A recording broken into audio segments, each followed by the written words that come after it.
Hello guys, welcome to my YouTube channel RSK coaching. और हम शुरू करने वाले हैं जहां हमने छोड़ा था last lecture, chemical reaction and equation की सीरीज लेक्चर नंबर 2, जिसमें हम आज सीखेंगे बैलेंसिंग द केमिकल इक्वेशन। अब बहुत सारे बच्चे ऐसे होंगे जो हमारे साथ नए जुड़ रहे हैं, उन सारे बच्चों के लिए मैं ये सूचना देना चाहूंगा कि जिसको भी मेरा फर्स्ट लेक्चर देखना है वो इस डिस्क्रिप्शन बॉक्स में नीचे आपको लिंक मिल जाएगी, उस लिंक को फॉलो करें, क्लिक करें और हमारा फर्स्ट वीडियो हम देख सकेंगे, ताकि आपको आगे की जो स्टडीज है वो समझने में लिंक आसानी से मिल जाए। तो चलिए आज शुरू करते हैं हमारा पहला चैप्टर का लेक्चर नंबर 2। और इस लेक्चर का हमने नाम क्या रखा बेटा? Balancing the equation. ठीक है, इक्वेशन क्या होता है बेटा? सबसे पहले हमें देखना है कि what is equation. Okay, so can anyone tell what is equation? Okay, I am noting the noise. क्या होता है बेटा इक्वेशन? फटाफट कमेंट सेक्शन में लिख के दिखाओ what is equation. Equation is a symbolically representation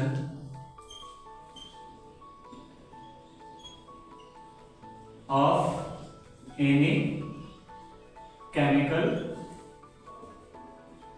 reaction. Means what is happening over here beta? If I am taking any equation in chemical reaction and if I represent that equation in very short form, it is called equation. Suppose मैं कोई भी reaction लेता हूँ और उस reaction को मैं लंबा चौड़ा करके लिखता हूँ तो उसको कहा जाएगा थियोरेटिकल मेथड। बट हम साइंस में थियोरी से ज्यादा प्रैक्टिकल चीजों को पढ़ सकते हैं, और प्रैक्टिकल का मतलब क्या होता है? हमें चीजों को शॉर्ट करना है।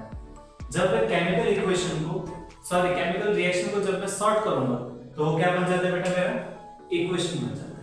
और यही इक्वेशन का मैंने स्टैंडर्ड फॉर्म आपको प्रीवियस लेक्चर में भी दिखाया था, जो क्या होता है बेटा? R1 plus R2 gives P1 plus BP1। जहां पे मेरा R1 क्या बन रहा था मुझे बताएगा? फटाफट कमेंट सेक्शन में लिख के बताओ। कमेंट सेक्शन भरते रहो भाई, कमेंट सेक्शन बहुत जरूरी है। जहां पे मेरा R1 क्या हो रहा था? रिएक्टेंट 1। R2 क्या हो रहा था? रिएक्टेंट 2। P मेरा प्रोडक्ट बना दे रहा था और B P1 क्या बना दे रहा था? By product. अब बच्चा हमें ये देखना है कि सपोज मैं कोई इक्वेशन लेता हूं, एक इक्वेशन ले लेते हैं, एकदम सिंपल सी इक्वेशन, जिसको मैं कह रहा हूं मेरा मैग्नीशियम रिबन। क्या है बेटा मेरे पास? मैग्नीशियम रिबन, जो किसकी प्रेजेंस में चल रहा है? ऑक्सीजन की प्रेजेंस में जल रहा है। ठीक है, तो ये क्या बना देगा बेटा? ये बनाएगा एक व्हाइट कलर का पाउडर, जिसको हम कहते हैं मैग्नीशियम ऑक्साइड। ठीक है, तो इसमें क्या हो रहा है बेटा? ये जो आपका मैग्नीशियम है ये बन जाता है आपका R1, ऑक्सीजन आपका बन जाएगा R2, और मैग्नीशियम ऑक्साइड आपका ये क्या बन जाएगा? प्रोडक्ट, जिसको आप कहते हो P1। ठीक है, इसका अगर सिंबल लिखना हो तो मैं क्या लिख सकता हूँ? MgO। तो ये जो मैंने यहाँ पे किया है, जिसको मैं इन शॉर्ट क्या लिख सकता हूँ? Mg plus O gives me MgO। ये क्या बन गया बेटा? It is a type of chemical equation. Okay, do you have any doubt? जिसको जो भी डाउट है बेटा कमेंट सेक्शन में लिख के बता सकता है, डरने की कोई जरूरत नहीं है, कुछ नहीं होने वाला। ओके, एक बार फिर से एक्सप्लेन करते बेटा। इक्वेशन क्या होता है? तो एक सिंबॉलिकली रिप्रेजेंटेशन होता है किसका? केमिकल रिएक्शन का। अब केमिकल रिएक्शन क्या होता है? हमने लास्ट टाइम भी पढ़ा था, दो या दो से ज्यादा चीजें आपस में मिलेगी तो प्रोडक्ट और बाय प्रोडक्ट बनाएगा। उसी को अगर मैं शॉर्ट में लिखने की कोशिश करूं तो उसका एग्जांपल क्या बनता है बेटा? मैग्नीशियम रिबन को ऑक्सीजन की प्रेजेंस में जलाया जाएगा। किसको किसकी प्रेजेंस में जला रहे? मैग्नीशियम रिबन को ऑक्सीजन की प्रेजेंस में जला रहे, तो ये क्या बना देता है? मैग्नीशियम ऑक्साइड बना देता है, जिसका फार्मूला क्या हो जाता है? MgO। अब उसी चीज को हमने एकदम प्योर फॉर्म में लिखे तो क्या बन जाएगा बेटा? मैग्नीशियम ऑक्सीजन दोनों को ऐड किया, रिएक्शन रूम क्या बन गया? Magnesium oxide. देख लीजिए कोई दिक्कत है तो बताइए और कमेंट सेक्शन भरते जाइए। अब बेटा बात करनी है अगर इक्वेशन की, ठीक है, तो इक्वेशन को पहले थोड़ा सा अच्छे से समझेंगे। इक्वेशन में हमारे पास दो टाइप्स की है। कितने टाइप्स की इक्वेशन है? Two types. पहला आता है स्केलेटल और दूसरा आता है बैलेंस्ड। ठीक है बेटा, इक्वेशन कितने टाइप्स के मिलेंगे मुझे? दो टाइप्स के, एक होगा स्केलेटल, एक होता है बैलेंस। अब स्केलेटल और बैलेंस के बीच का क्या फर्क है आपको नाम से ही समझ आ गया होगा, फिर भी हम इसको थोड़ा डीप लेके जाएंगे। स्केलेटल का मतलब क्या होता है बेटा? इसको दूसरी भाषा में कहा जाता है अनबैलेंस्ड इक्वेशन। ठीक है, ये ऐसे इक्वेशन होते हैं जो दो साइड से क्या होते हैं? बराबर होती नहीं है। जबकि बैलेंस इक्वेशन को मैं क्या लिख सकता हूं? It is properly arranged in terms of elements and atoms। ठीक है, हाँ तो बेटा क्या हो रहा है यहाँ पे? स्केलेटल की जब भी बात करोगे तो स्केलेटल का मतलब क्या होगा? सिंपल सा लॉजिक है, अगर स्केलेटल है इसका मतलब होता है कि वो रिएक्शन बैलेंस नहीं है, हमें उनके पीछे मेहनत करने की जरूरत पड़ेगी। और जो बैलेंस्ड है उसके पीछे हमें मेहनत करने की जरूरत नहीं, वो जो हमें प्रोडक्ट चाहिए वो प्रोडक्ट ऑटोमेटिक देंगे। ठीक है, अब आगे बढ़ते हैं। चलो भाई डिमांड डालने के एक एग्जांपल बता दो। ये देखो एग्जांपल,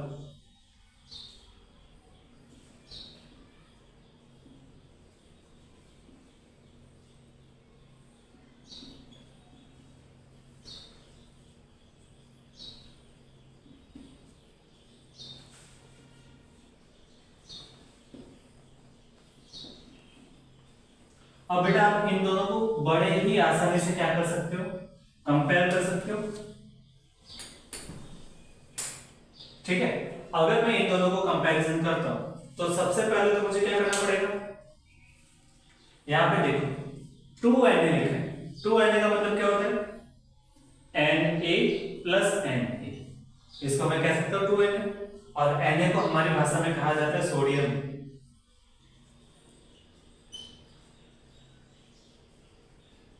क्या कहोगे बेटा? सोडियम। Cl क्या हो जाएगा? Chlorine. Very good, Cl is my chlorine. अब दो Na के साथ कितना Cl लग रहा है? सिंगल Cl लग रहा है, लेकिन बना क्या है? 2NaCl। अगर दो NaCl है बेटा तो इसको अगर मैं यहां ब्रैकेट मारता हूं क्योंकि ये मेरा प्रोडक्ट है, तो सिंपली क्या हो जाएगा? ये 2 डायरेक्टली मल्टीप्लाई हो जाएगा। अगर 2 डायरेक्टली मल्टीप्लाई होगा तो मैथ्स में एक रूल होता है कि 2 पहले A के साथ मल्टीप्लाई होगा, फिर 2 जाके B के साथ मल्टीप्लाई होगा। इसके अकॉर्डिंग क्या हो जाएगा बेटा? 2Na 2Cl हो जाएगा। बट यहां पे देखेंगे तो हमारे पास Na1 Na2 2Na ये इक्वल, बट यहां पे तो Cl एक ही है और इधर 2 है। मतलब इस कंडीशन में मैं क्या कह सकता हूं? Cl is not balanced. अब Cl मेरा बैलेंस नहीं है तो ये इक्वेशन कौन सी कह सकता हूं? Hence this equation is unbalanced or skeletal equation।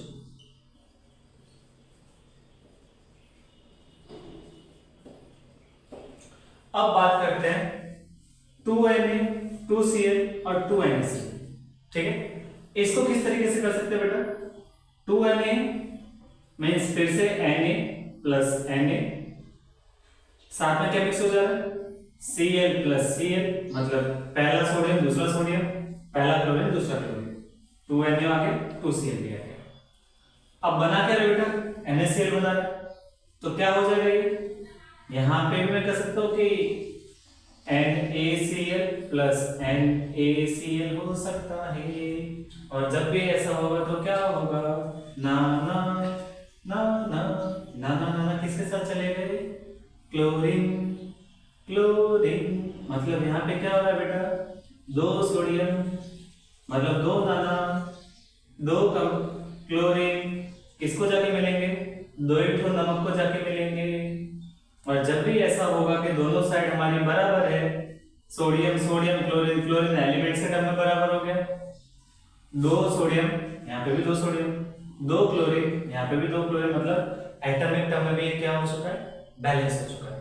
और जब ऐसा होगा कि कोई भी रिएक्शन हमारे एटॉमिक टर्म और एलिमेंट टर्म में बैलेंस होगी, तो उस टाइप के रिएक्शन को क्या कहोगे बेटा, बैलेंस केमिकल इक्वेशन। तो ये मेरे क्या बेटा, बैलेंस केमिकल इक्वेशन। हाँ हाँ, नाम से कुछ याद आ रहा है जी? ओहो, क्या याद आ रहा है नाम से बेटा, बैलेंस केमिकल इक्वेशन?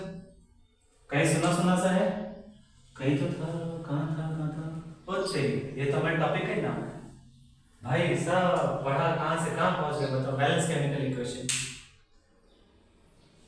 अब बैलेंस केमिकल इक्वेशन के बाद हमें ये देखना है कि बेटा ये चीज हमें देख तो ली कि होता क्या है, अब इसको बैलेंस करते कैसे, ये बहुत ही जरूरी बात है।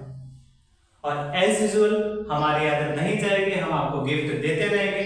तो आज भी हम आपके लिए लेके आए एक गिफ्ट, जो आज वेट नहीं कराएंगे, आपको शायद डायरेक्ट दे देते हैं। और आज का गिफ्ट ये है कि balance chemical equation Gujarat board 10th SSC की एग्जाम में एक काफी इंपॉर्टेंट क्वेश्चन होता है, और कई बार एग्जाम में ये क्वेश्चन बोर्ड में पूछा जा चुका है। तो उम्मीद है कि इस क्वेश्चन के ऊपर ज्यादा गौर फरमाएंगे। तो आइए करते हैं बैलेंस केमिकल इक्वेशन। उसके पहले एक बार फिर से देख लेते हैं क्या है बेटा, इक्वेशन था, कितने टाइप्स की होती है, 2 टाइप्स की होती है। वेरी गुड, कौन कौन सी, स्केलेटल बैलेंस, ये भी सही है। अब स्केलेटल इक्वेशन को दूसरा क्या कह सकते हैं बेटा, बैलेंस इक्वेशन कहते हैं, बहुत अच्छे बेटा। बैलेंस इक्वेशन को क्या कहेंगे, प्रॉपर्ली अरेंज होता है किसके टर्म्स में, एलिमेंट्स और एटम के टर्म में, ये भी बहुत सही है। उसका एग्जांपल क्या देखा, तो यहाँ पे देखा सर कि सोडियम 2 है, क्लोरीन 1 है, लेकिन सामने तो दोनों 2 है, मतलब यहाँ पे क्लोरीन बैलेंस से निकला, जिसकी वजह से क्या हुआ बेटा, it is an unbalanced chemical equation. वही दूसरी बाजू क्या है, हमारे नाना और क्लोरीन दोनों बराबर बैलेंस्ड है, जिससे हम क्या कह सकते हैं, क्या बेटा, बैलेंस केमिकल इक्वेशन। तो guys we are having the question for our balancing the reaction, जिसमें हमारे पास फेरस अंकल है, पानी है। अब फेरस अंकल ने पानी से अपना मुंह धोया तो बन गया फेरस ऑक्साइड, जिसके साथ क्या निकलेगा, हाइड्रोजन गैस। मतलब हुआ क्या बेटा, फेरस अंकल थे, क्या मिला, पानी मिला। अब फेरस अंकल को मुंह पे जलन हो रही, तो उन्होंने क्या मारा, मुंह पे पानी मार दिया, छपक छपक छपक छपक पानी मारते जा रहे। पानी मारने की वजह से क्या बन गया बेटा, फेरस ऑक्साइड बन गया, और साथ में क्या निकला, धुआं, किस चीज का, हाइड्रोजन का। ठीक, अब क्या ये रिएक्शन बैलेंस है, फटाफट चेक करो चेक करो चेक करो, चलो चेक करते हैं। इधर है एक, इधर है 3, नहीं भाई ये तो यहीं पे गड़बड़ है, रिएक्शन इज नॉट बैलेंस्ड, कुछ तो गड़बड़ है, रिएक्शन बैलेंस नहीं है, तो कैसे बैलेंस करोगे, ले सिखाएंगे, चलो सीखते हैं। अच्छा, so guys this reaction is going to balanced in some steps, ठीक है। तो सबसे पहले हम क्या बात करेंगे बेटा, स्टेप नंबर 1। एक चीज हमेशा याद रखिएगा बच्चा, जब भी ऐसा बैलेंसिंग वाला क्वेश्चन आपके एग्जाम में पूछा जाए तो हमेशा स्टेप्स के मार्क्स होते हैं। So please right each and every step neat and clearly, okay. सारे स्टेपिंग्स के आपको नंबर मिलते हैं, आपके हर छोटे से छोटे काम के आपको नंबर मिलेंगे। तो स्टेप्स आपके एकदम नीट और क्लीन होने चाहिए, और लोगों को वो स्टेप्स दिखने चाहिए, जो कि एग्जामिनर पे ध्यान रहे। सबसे पहला स्टेप बहुत सिंपल है बेटा, जैसे इक्वेशन है उसको एज इट इज लिख दो।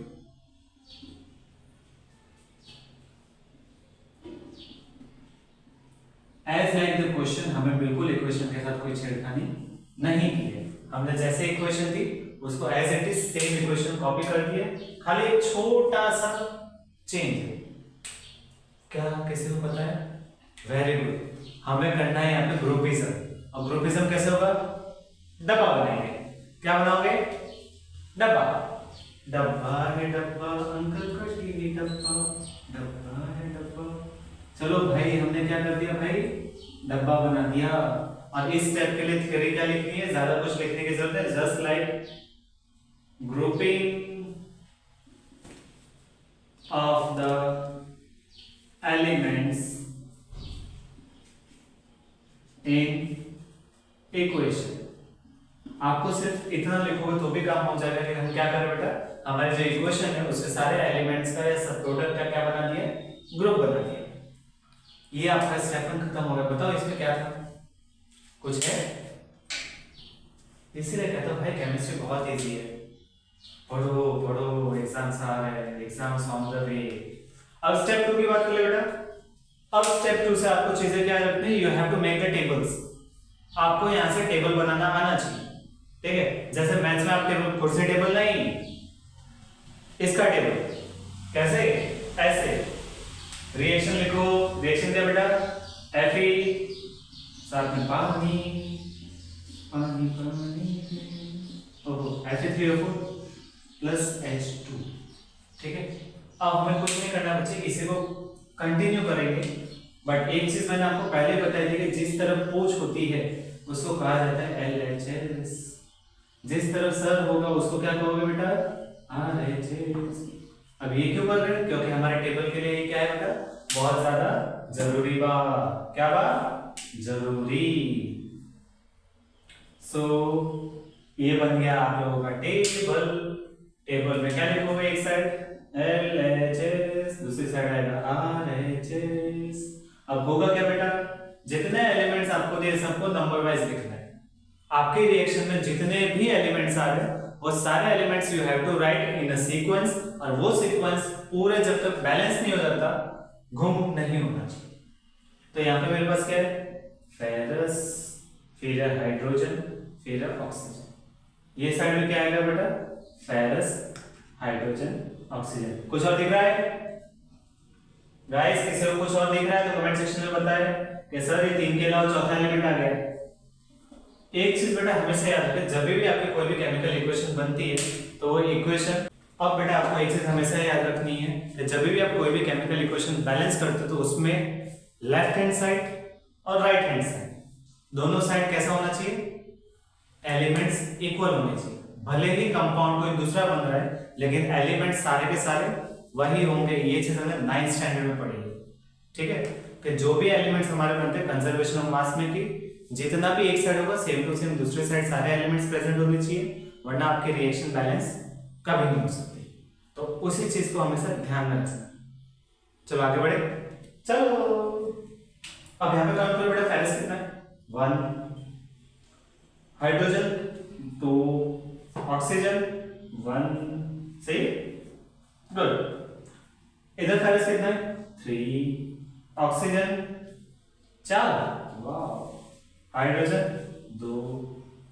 भाई गड़बड़ है, गड़बड़, बहुत ही गड़बड़, बहुत ही बड़ी गड़बड़।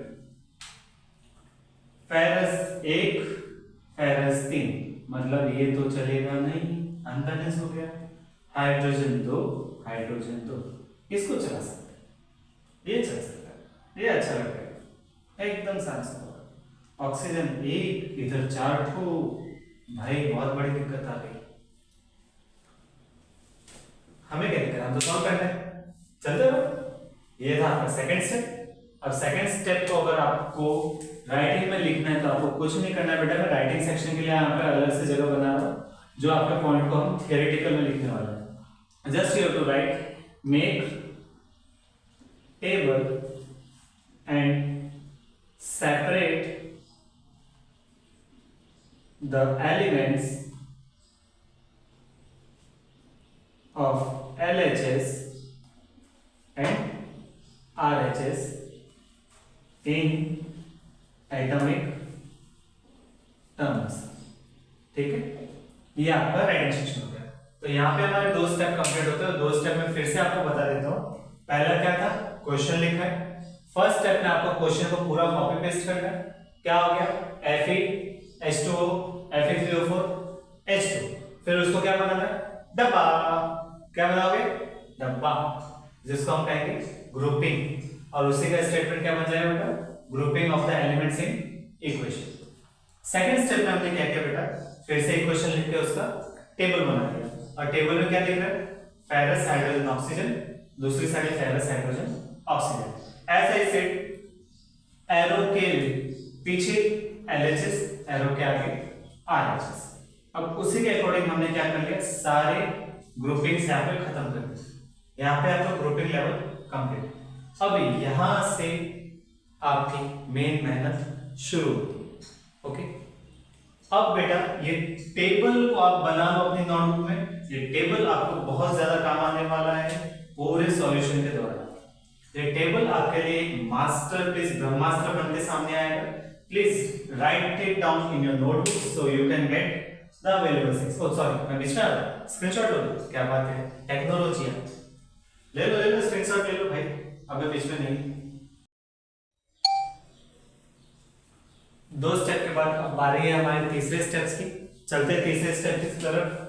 तीसरे स्टेप का पहले स्टेटमेंट लिख देते हैं। क्या होगा भाई हमारा तीसरा स्टेप? पहले थोड़े से डिजाइन करते हैं, पढ़ाई लिखाई चलता रहेगा। चलो चलो चलो चलो चलो चलो चलो। अच्छा लगा, अच्छा लगा, अच्छा लगा।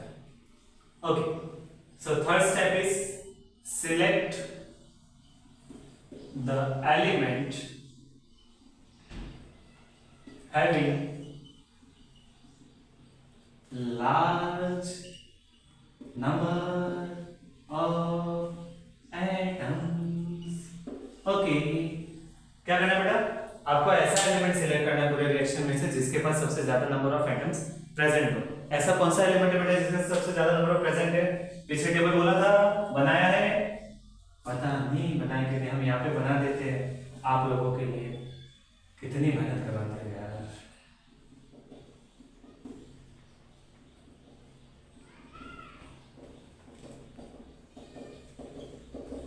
एक दो एक 4 2 3, ठीक है। अब बेटा सबसे ज्यादा एलिमेंट्स आपको कहां दिख रहे हैं? हाँ फटाफट कमेंट सेक्शन में बताओ। मुझे तो इसमें दिख रहे हैं, और वो भी कौन सी साइड दिख रहे हैं? राइट हैंड साइड दिख रहे हैं। कितने हैं? 4। तो इस तरफ क्या करना पड़ेगा? पहले टेबल बनाओ, बाकी सब बाद में करेंगे। बना दिया टेबल, LHS RHS, ठीक है। ओह बोर्ड थोड़ा ज्यादा यूज हो गया, कम यूज करेंगे। चलो हाँ इतना काफी है। किसको लिया बेटा? ऑक्सीजन ले लें। तो इधर भी किसको लोगे? ऑक्सीजन। और ऑक्सीजन आने के बाद क्या हो जाएगा बच्चे? इधर आपका था 1, इधर है 4। अब if I want to balance this, then what should I do? I have to multiply 4 atoms of oxygen on the left hand side. And if I multiply 4 atoms of oxygen in the left hand side, then what should I have to do? I have to rewrite the equation.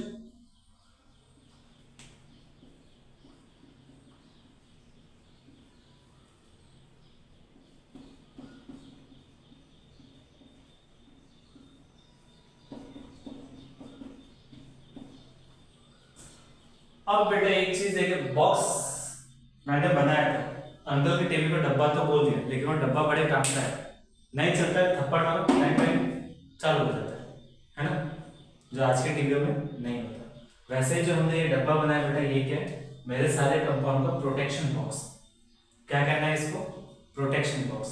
इस protection box का काम क्या होता है बेटा?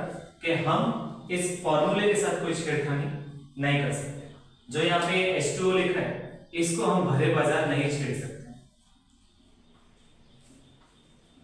भरे बाजार नहीं छेड़ना है, ठीक है। तो कोई इसको छेड़ने की जरूरत करेगा नहीं। अब हम क्या करेंगे? अगर भरे बाजार उसको छेड़ नहीं सकते तो उसके आगे पीछे तो घूम सकते हैं ना, सीधी सी बात है। अगर हम किसी को छेड़ नहीं सकते तो क्या कर सकते हैं? उसके आगे पीछे घूमेंगे। वैसे ही जैसे हम उसके आगे पीछे घूमेंगे, हम यहाँ पे भी क्या करेंगे? जो ये 4 हमने बाहर मल्टीप्लाई किया है, इस 4 को हम किससे मल्टीप्लाई करेंगे? पूरे वाटर से। पूरे वाटर से अगर ये 4 मल्टीप्लाई होता है तो आपका नया टेबल क्या बनेगा? वो हम देखेंगे स्टेप नंबर कौन सा है भाई? ओह 4। किसमें देखना है? Step number 4।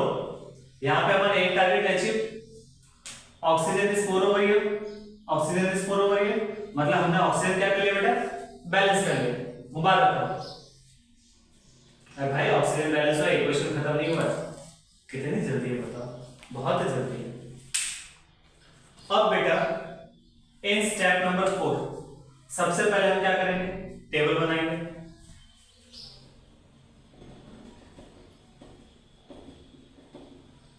अब इस टेबल में क्या होगा, फिर से Fe आएगा, हाइड्रोजन आएगा, ऑक्सीजन आएगा, इधर भी Fe आएगा, हाइड्रोजन आएगा, ऑक्सीजन आएगा। अब हमें इस टेबल में नई वाली वैल्यू लिखनी है। हमेशा याद रखना बेटा, जितनी भी बार आप टेबल की वैल्यू चेंज कर रहे हो उतनी बार आपको हमेशा नई वाली वैल्यू अपने टेबल में ऐड करनी है। ओके, तो यहाँ पे मेरी नई वाली वैल्यू क्या है बेटा, ferrous is 1, ferrous is 3, hydrogen is 2, hydrogen is 2 है सी नो, यहाँ पे होगा लोचा, ये 4 किसके साथ मिक्स हो जाएंगे, 2 के साथ, और क्या बन जाएगा 8, मतलब 4 आपके ऑक्सीजन के साथ भी मल्टीप्लाई होगा, आपके हाइड्रोजन के साथ भी मल्टीप्लाई होगा, जिससे ये क्या हो जाएगा 8 हो जाएगा। और यहाँ पे हाइड्रोजन सिर्फ 2, इधर ऑक्सीजन कितने हो गए 4, और इधर भी ऑक्सीजन हो गए 4। अब देखो भाई, ऑक्सीजन को बैलेंस करते करते हाइड्रोजन बेचारे ने अपनी कुर्बानी दे दी है ना, लेकिन हम किसी की कुर्बानी फालतू जाने नहीं देंगे, हम पकड़ के रखेंगे। कैसे पकड़ के रखेंगे, कुछ हो सकता है, ट्राई करो बेटा, कहीं पे कुछ जुगाड़। Is anything is going to be happen? Yes, yes, I am getting the vibes. What is going to be happen बेटा? Hydrogen is 8 over here. I will multiply this time on the right hand side 4. अब right hand side अगर 4 multiply कर रहा हूं तो मेरे step की नई इक्वेशन क्या बनेगी, नहीं ये नहीं करेंगे, नॉट डिवाइड एंड रूल, हम भारतीय अंग्रेजों वाली पॉलिसी नहीं अपनाएंगे, डिवाइड एंड रूल नहीं करेंगे, हम इसी में इसकी इक्वेशन लिखेंगे। और नई वाली इक्वेशन क्या हो जाएगी बेटा, FeH2O, बॉक्स डब्बा, भाई वेरी गुड, डब्बा नहीं भूल लेना, लाइफ में डब्बा इज वेरी जरूरी है ना। क्या निकलेगा, Fe3O4 प्लस H2। अब इधर भी तो डब्बा बनेगा, इस डब्बे का मतलब तो मैंने पहले समझाया कि मेरा जो एलिमेंट है कंपाउंड का फॉर्मूला वो नहीं बदलेगा। अब हमने ऑलरेडी 4 यहाँ पे मल्टीप्लाई कर चुके, इस बार किसकी बारी है, राइट साइड में, तो यहाँ पे भी क्या कर दो 4। कहां से आया 4, यहां से आया 4, क्योंकि हमें 2 4 से 8 करना था, 8 हाइड्रोजन चाहिए थे, वही 8 हाइड्रोजन के लिए हमने यहाँ पे क्या कर लिया, मल्टीप्लाई कर लिया, तो यहाँ पे भी क्या हो जाएगा 4 2 से 8 हो जाएगा। कोई दिक्कत सर, थियरी, अच्छा थियरी लिखो भाई, थियरी में क्या है बेटा, we can write that balance the hydrogen, simple इतना ही लिखना है बस। क्या लिखोगे बेटा, बैलेंस द हाइड्रोजन, ये आपका क्या है स्टेप नंबर 4 लिखना है। लिखता कौन है, स्नैप लेंगे, पक्का स्नैप लोगे, स्क्रीनशॉट लो रे। सो गाइस 4 स्टेप देख लिए, now moving to the step number 5। इसमें क्या करना है बेटा, फिर से टेबल बनाओ, टेबल कहें ये अलाउ नहीं कर रहा बोर्ड में को लिखने, क्या बनाए, ओ तेरी table is there, helping box तैयार है ना। अब हेल्पिंग बॉक्स है बेटा, तो इसमें एक चीज ध्यान दो, ऑक्सीजन लेवल बैलेंस हो गए हमारे, हाइड्रोजन लेवल बैलेंस हो गए हमारे, क्या बचा, फेरस बचा। तो इस बार हम टेबल में सिर्फ किसको लेंगे, फेरस को लेंगे, ठीक है, मतलब LHS RHS with Fe hydrogen oxygen, यहाँ पे भी Fe हाइड्रोजन और ऑक्सीजन। अब होगा क्या बेटा, इसमें क्या आएगा 1 8 और 4, हियर आल्सो 3 8 एंड 4। अब यहाँ पे क्या क्या बैलेंस हो चुका है, ऑक्सीजन बैलेंस हो चुका है, हाइड्रोजन बैलेंस हो चुका है, क्या बाकी है बेटा, फेरस बाकी है।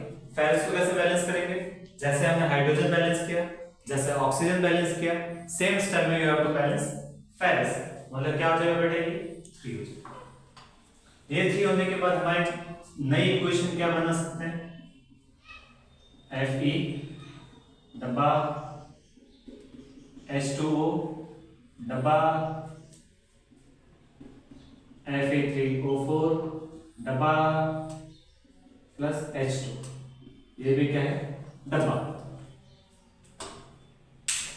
अब बेटा हमने कहां मल्टीप्लाई किया, लेफ्ट हैंड साइड में, तो लेफ्ट हैंड साइड में क्या लिखोगे बार 3, और इसके आगे 4 पहले से था, यहाँ पे भी 4 प्रेजेंट था।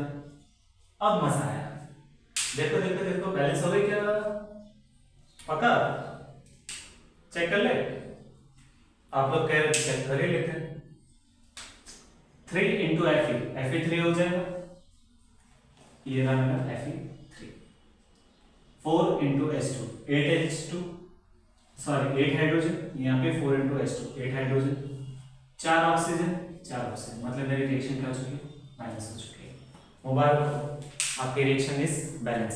वेट वेट वेट वेट, मैंने सिर्फ कहा है रिएक्शन बैलेंस हुई है, अभी भी हमने रिएक्शन का इस टॉपिक को कंप्लीट नहीं किया है। ये रिएक्शन सिर्फ क्या हुआ बेटा, बैलेंस हुई है। अब इस टॉपिक को अगर आप यहां तक लिख के छोड़ दोगे, आपको एग्जाम में पूरे नंबर नहीं मिलेंगे।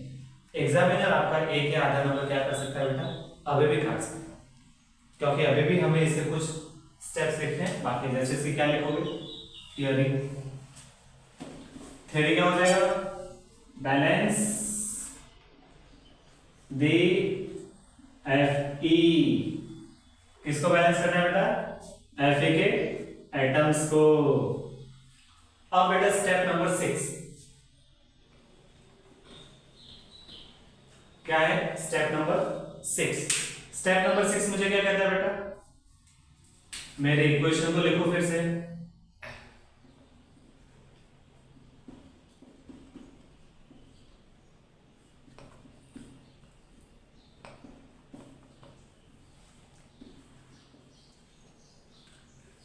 इसमें से कुछ फर्क दिख रहा है, कुछ मिसिंग है। एक चीज पहले हमने क्या किया था, ग्रुपिंग की थी, है ना, डब्बा बनाया था। अब उस डब्बे को क्या करना है, हटा देना है। यही आपका क्या है, step number 6। What we have to do, we have to remove this box. और यहां पे क्या लिखेंगे, remove the square boxes from the equation. ठीक है, अब ये क्या मिल गया हमें, हमारी आंसर की इक्वेशन। ठीक है, तो इसी के साथ हमारा टॉपिक कंप्लीट नहीं होता है। हाँ सही सुना है, अभी भी टॉपिक कंप्लीट नहीं हुआ है। अभी भी इसमें कुछ ऐसा मिसिंग है जिसके कारण आपके मार्क्स क्या हो सकते हैं बेटा, कट सकते हैं। तो वो क्या है बताओ, अभी बताओ, पक्का बताओ। ओके, अब इतना कह ही रहे हो तो बता देते। Step 7, just you have to add the states of the compound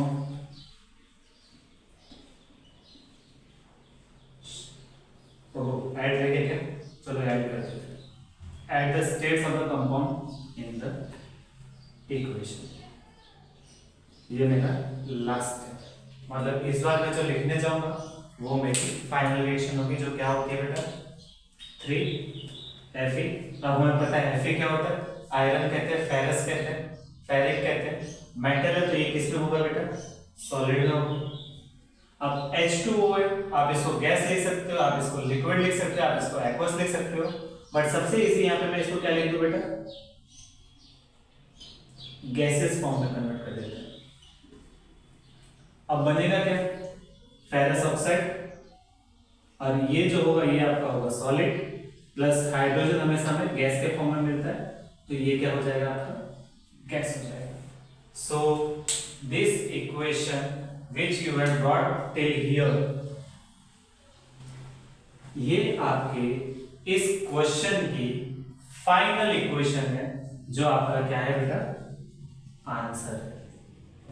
ठीक है, हम इतनी देर से जो मेहनत कर रहे थे वो इसी इक्वेशन को लाने के लिए मेहनत कर रहे थे। Okay, got it.